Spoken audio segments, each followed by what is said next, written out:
మంగళగిరి అంటే ముందుగా అందరికి గుర్తొచ్చేది ప్రసిద్ధ పుణ్యక్షేత్రం శ్రీ లక్ష్మీనరసింహస్వామి ఆలయం. ఆ తర్వాత చేనేత వస్త్రాలు.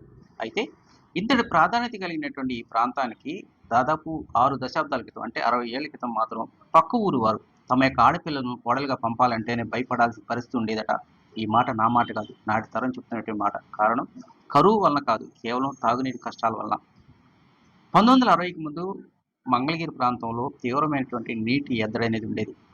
పైపు లైన్ సిస్టమ్ లేదు. కేవలం బావుల మీద ఆధారపడాల్సిన పరిస్థితి ఉండేది. అది కూడా నగరం మొత్తం అంటే అప్పట్లో పట్టణం మొత్తానికి నలువైపులా కేవలం 4 బావులు మాత్రమే ఉండేవి. దీంతోనే వేలాది మంది ప్రజానీకం చిన్న పెద్ద తేడా లేదు. మగ ఆడ తేడా లేకుండా తెల్లవారక ముందే బిందెలు చేతపట్టుకొని తాగునీటి కోసం పరుగులు తీయాల్సిన పరిస్థితి ఏర్పడేది. తెల్లవారుజామునే ఎవరు ముందు వెళ్తే వారికి ఆ గుక్కెడు మంచినీళ్ళు దక్కేవనేటువంటి పోటీ పడి మరి తెల్లవారుజాము అంటే సూర్యోదయం కాకముందే వెళ్ళి ఆ మంచినీటి కోసం కష్టాలు పడాల్సిన పరిస్థితి ఉండేది అంటున్నారు అప్పటి రోజులను గుర్తు చేసుకుంటూ మంగళగిరి వాసులు. వాస్తవానికి 1973 తర్వాత మంగళగిరికి కృష్ణా నీరు అందుబాటులో రావడంతోనే ఆ యొక్క సమస్య కొంతవరకు మెరుగుపడింది. ఇటీవల కాలంలోనే కార్పొరేషన్ అధికారులు ఈ నగరం మొత్తానికి తాగునీటి సమస్య లేకుండా పుష్కలంగా అందుబాటులో తీసుకొచ్చారు. అయినప్పటికీ కాలం మారినప్పటికీ నాటి తరాల గుండెల్లో మాత్రం ఆ కష్టాలు నేటికి పచ్చిగానే మిగిలిపోయాయి.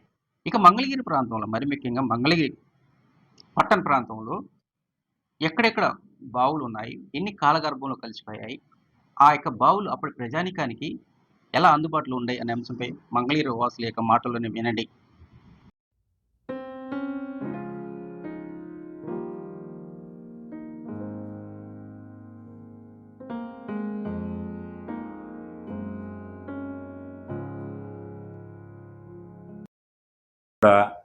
మంచినీరు కనకయ్య గారి బావి అందించేది. అట్లానే ఊరు మొత్తం కొత్త మంగళగిరి. తర్వాత దేవుడి బావి అంటే లక్ష్మీనరసింహస్వామి గుడి రథం వెనకాల ఉండేది బావి. ఆ సత్రం వెనకాల, సత్రం పక్కన రథం వెనకాల ఖాళీ స్థలం సత్రం పక్కన ఉండేది. అది దాదాపు సగం ఊరికి, కొత్త మంగళగిరి సగం ఊరికి కాపాడింది. తర్వాత బట్టి బావి అని ఒకటి ఉండేది. అది చాలా తరుగు, రోడ్డు పక్కన జనం వెళ్ళేది. ఎక్కువ భాగం మటుకి దేవుడి బావి, ఈ కనకయ్య గారి బావి. తర్వాత గణపతి నగర్ బావి కొద్దిగా ఒక 5%. లోకల్ వాడకానికి లక్ష్మీనారాయణ బావి, లక్ష్మీనారాయణ టెంపుల్లో బాగుండేది. అది లోకల్ వాడకానికి బాగానే ఉండేది, నీట్గా. ఎవరు ఇబ్బంది పడకుండా చేసింది. కానీ ఆ రోజున అంత కష్టపడ్డారు జనం కూడా. అలా కావుడేసుకొని నేను ఉన్నాను 3 బిందులు, 2 బిందులు ముందు వెనక ఒక బింది, 3 బిందులు వేసుకొని వెళ్ళి కనకయ్య గారి తోటలో తీసుకొచ్చాను. అట్లానే దేవుడి బావిలో మంచినీటి కోసం. అట్లానే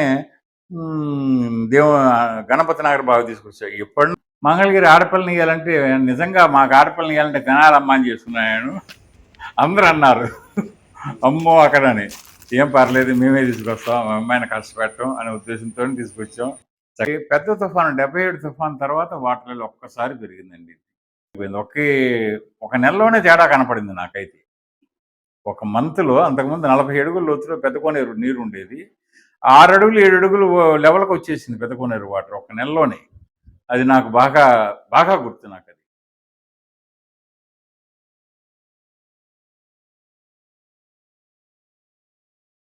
అది అట్లా ఉండేదండి. మంగళగిరిలో వాటర్‌కి చాలా ఇబ్బంది అండి. ఇక్కడ పిల్లనివ్వాలన్నా కూడా ఇచ్చే పరిస్థితులు లేవు. 70కి పూర్వం. ఆ తర్వాత 75, 76, 77లో తుఫాను వచ్చిన తర్వాత మంగళగిరికి కొంచెం వాటర్ పెరిగింది.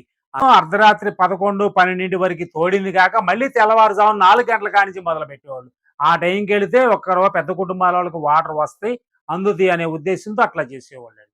రోడ్డుకి వెళ్తే మున్సు గారి బాయి, ఈ సెంటర్కి వస్తేనేమో వడ్లపూడి సెంటర్, ఈ చుట్టుపక్కలకు వస్తేనేమో చింతకింది కనకయ్య గారి బాయి అటు పోయాయండి. అసలు నీళ్ళే లేవండి మంగళగిరికి. తర్వాత గోపాలరావు గారు పైలట్ వాటర్ స్కీమ్ కింద 1972 ఆ ప్రాంతాల్లో, 74 ఆ ప్రాంతాల్లో ఆయన తీసుకొచ్చాడు మంచినీళ్ళు. ఏది పెద్దవాడ్లపూడిలో పెద్ద బోర్ ఒకటి వేయించి అక్కడి నుంచి ఆ నీళ్లు తీసుకొచ్చి మంగళగిరికి పంపుల ద్వారా ఇచ్చాడండి. బకెట్లు, చేప బకెట్లు లాంటివి వేసి తోడేవాళ్ళం అండి ఆ రోజుల్లో మంచినీళ్ళు. మంచినీళ్ళ బాయిలు అయితే ఒక 4, 5 బాయిలు ఉండేవి అంతే, అంతకన్నా పెంచలేవు మాకు తెలుసు.